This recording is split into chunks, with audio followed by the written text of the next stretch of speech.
Good afternoon.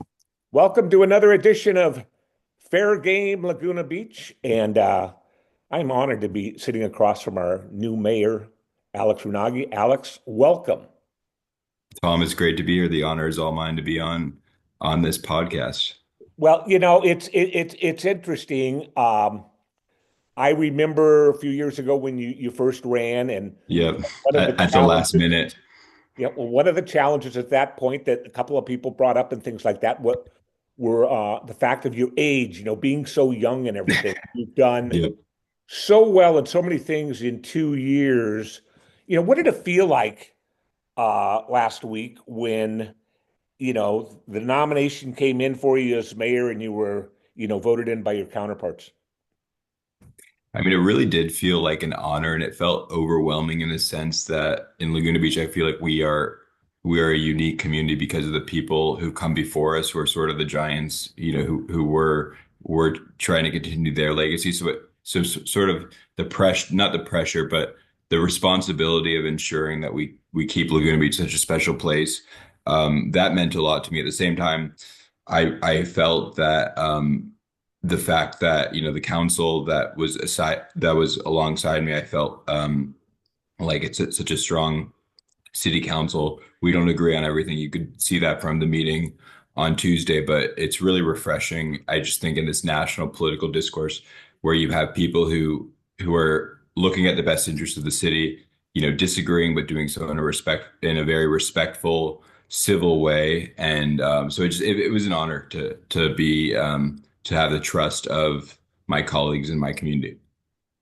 So, how does the schedule Yeah. uh, a person change from you go from a city council member where you're extremely busy? I mean, Yep. you make this commitment, you go to a lot of meetings and everything like that. But then all of a sudden, you get the title of mayor before that. And I really think your world probably completely changes because not only do you have the old stuff, but you have a lot of new tasks to do too. Talk about that a little bit. Yeah, it's funny because really the mayor is no more powerful than any of the other city council members, but I think what's different about it is how the community perceives it and how the outside world perceives it. There's already I've gotten way more emails than I've gotten in the past, more phone calls, more great. I get to spend more time with people like you, Tom. But so far it's been manageable. I do a lot of meetings early in the morning and then, phone calls after work. But it's been fun so far. One of the things that I'm impressed about you, Alex, is, and I know city councils are nonpartisan offices and things like that, but you have counterparts in surrounding cities that I just know. I know them, and I know you, and I know Yeah. where the politics fall and everything like that. But you've done such a good job, and I know you have. For example, to the north, you have great interaction with the former mayor, Will O'Neill, up there, Yep. but also the new mayor, Joe James Stapleton. Stapleton. Yep. So do you learn from them, or is it designed to, pursue future, working things with them? What is it? I think it's all the above. I feel like the best way when you're in a job like being on city council or being mayor, there's no set playbook of how to do that. It's not like any other job because there's very few people who you can kind of like in your city, there's only five of you. But so I always just try to learn and get as much advice from anyone who's been in these types of roles. So that I've had tremendous value in speaking to people, at different levels of government who've been mentors to me. But I think that there's also been tangible outcomes that have come from those relationships. For example, we're working with Sue Kempf and I are working with now Mayor Stapleton and Mayor Pro Tem Lauren Kleiman on building a well in Fountain Valley, where the Laguna Beach County Water District, we own the land there because we have rights to the groundwater basin, but we haven't exercised those rights. So right now we're getting our water through the Colorado River and the Northern California Project, which is not really we don't want to rely on imported water. We want local water reliability.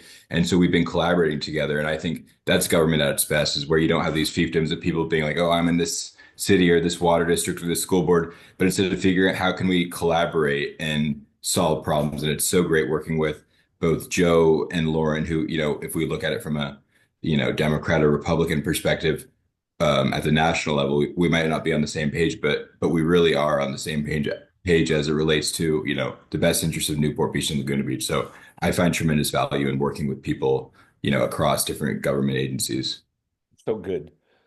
Okay, 2025 Yep. is what, 2 weeks away? Okay, so Yes. I'm hoping you're gonna do like me and take some time to celebrate the holidays.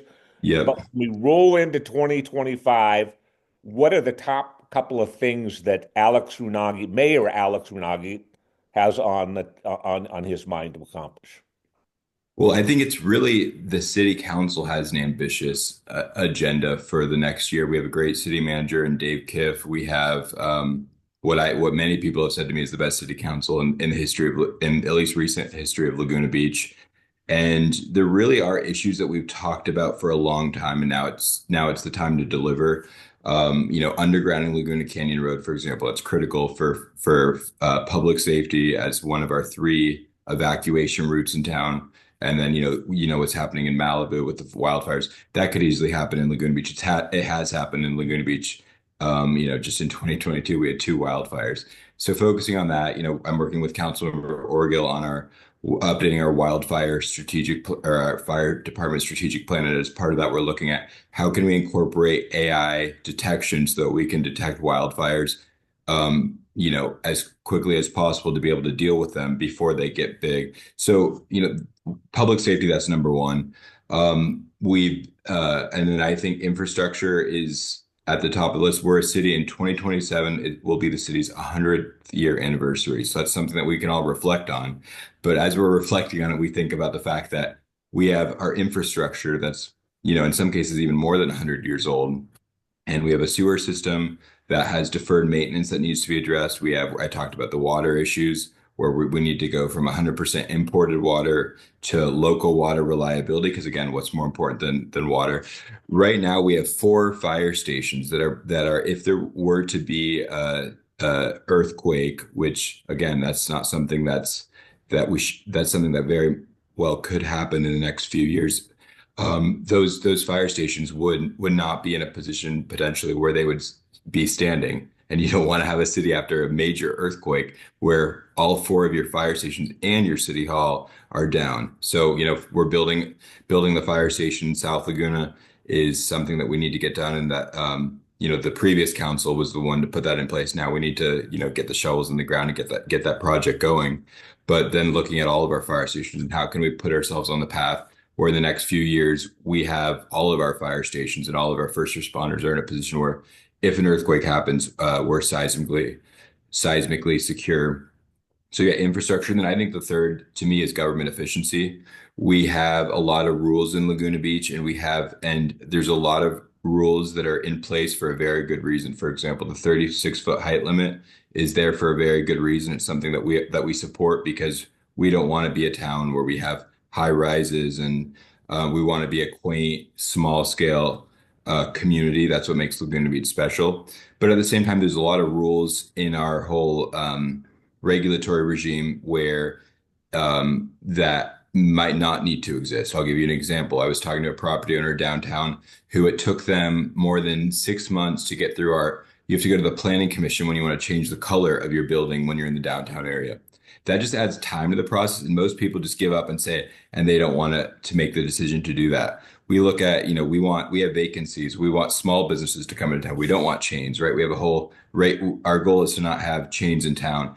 But when you make the process so complicated and there's so many different rules, the only person who has the time to manage a process like that is the chains. And so figuring out how can we streamline our processes to really, focus on what residents care about, which I think are local businesses, and also so that residents are able to get a remodel in a timely fashion. So dealing with the issues of community development. So I think there are a lot of, and then we look at our downtown. Sue Kemp and Mark Orville have done a great job on the promenade. I don't know much about it because I'm not on the ad hoc committee, but from what has been conveyed during public meetings, they've made progress, and I'm hearing from the city manager that we should be getting an update and hopefully action on that soon. So there's a lot of exciting opportunities, and now is the time to kind of stop talking and studying issues, but really to deliver on them. So I'm really looking forward to working with my colleagues and with my our great city manager who you know well, Tom, on how we can make that happen. I agree with so much you said, and just my 2 cents. I think we have a great council. I think we have two very seasoned vets on there with Bob and Sue, who have been around for a while. You and Mark, I still consider you relatively new, but both of you have jumped in for the last couple of years and really got involved. And now we have Hallie, and I just think it's a good to get a mix of new thoughts and things. So kudos to all of you. I know also probably more than most, how instrumental you were individually on trying to get City Manager Dave Kiff interested in Laguna Beach. And whether that was the overall turning point or not, I don't know. But Dave Kiff's here today, and I'll tell you, Laguna Beach is so fortunate. I talked to so many people in Newport Beach, and I just say, gosh, they might have, you know, the best city manager around because Dave Kiff's that good. Anyway, I will talk to you next week. I look forward Alex, to I'm it. so excited about the city moving forward with you. And we're going to check out now Stu News, Fair Game, Laguna Beach. Alex, I'll see you next week, or I should refer to you as mayor. Thank you. Thanks so much, Tom. I really appreciate it. And the good thing about being married is I can talk to you every week. We talk all the time, but now every week that's great. So looking forward to it. And thanks for all that you do. Thank you.